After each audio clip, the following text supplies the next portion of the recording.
स्वामी जी, अक्सर थोड़ा सा हंसी में अपने दोस्तों से मैं कह बैठता हूँ कि यार इतना क्यों लोड ले रहे हो। ऊपर वाले ने इतनी बारीक बारीक सी रगें बनाई हैं, नसें बनाई हैं, कहीं कोई एक रग हल्की सी मचल गई तो फिर जो है किसी काम के बाकी नहीं बचोगे। काहे को इतनी टेंशन ले रहे हो। लेकिन बावजूद इसके स्वामी जी, दुनिया के 70% लोग टेंशन में ही रहते हैं। उन्हें लगता है यही ज़िंदगी है, टेंशन लिए घूमते रहो। उन्हें समझ में ही नहीं आ रहा है कि इस टेंशन से निपटना कैसे, निकलना कैसे। और दुनिया में स्वामी जी 18 साल तक सबसे अमीर शख्स रहे बिल गेट्स। तो निर्भर कैसे रहना। हाँ, दिमाग का बोझ कम करने के लिए एक थिंक विंक फॉर्मूला अपनाया करते थे और साल में 2 दफ़ा वो पहाड़ों पर अकेले चले जाते।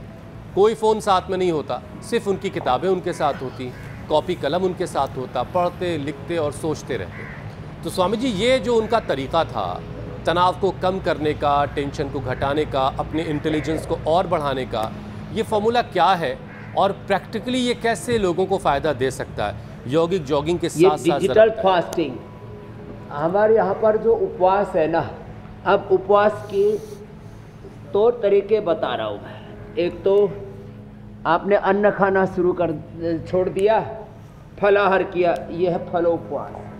फिर एक ही फल पर उपवास किया, केवल अनार, केवल आम, केवल आपने एप्पल खाया, वाटरमेलन खाया, फलोपवास। एक रस पी लिया कोई जड़ी बूटी का, आंवले का, एलोवेरा की लोयाती का रस पी लिया, ये फलोपवास हो गया, जलोपवास हो गया और निर्जला उपवास हो गया। तो ये जो अलग अलग प्रकार के जो उपवास है ना, और फिर वाकोपवास, मौन, वाणी का मौन जो है, ये वाणी का उपवास है। डिजिटल फास्टिंग, ये जितने भी गजेट्स हैं इनसे हम जितने दूर रहेंगे उतने सुखी रहेंगे। तो फिर रोज हम सूर्य नमस्कार भी करते हैं, ये जो भुजंग आसन करते हैं ना, चलो उल्टे लेट जाओ सब, ये तो गजब है। मेरे साथ यहाँ पर डॉक्टर प्रमोद गुप्ता जी हैं। ओहो, 116 यूनिट इंसुलिन छूट गई। WHO में खुद सेवा दी है उन्होंने, और वजन भी कम हो गया था, वो 11 किलो बढ़ गया। निष्ठा गुप्ता जी, माइग्रेन पेन 18 साल का ठीक कर लिया। ओहो, क्रेटिनिन, विनोद जी ने, कीर्ति, प्रीति, आनंद और विधि ने तो योग की निधि पाली। बीपी रहता था 170, 100 दवाइयों के बावजूद। तो ये तो अप्रतिम है ही सो है।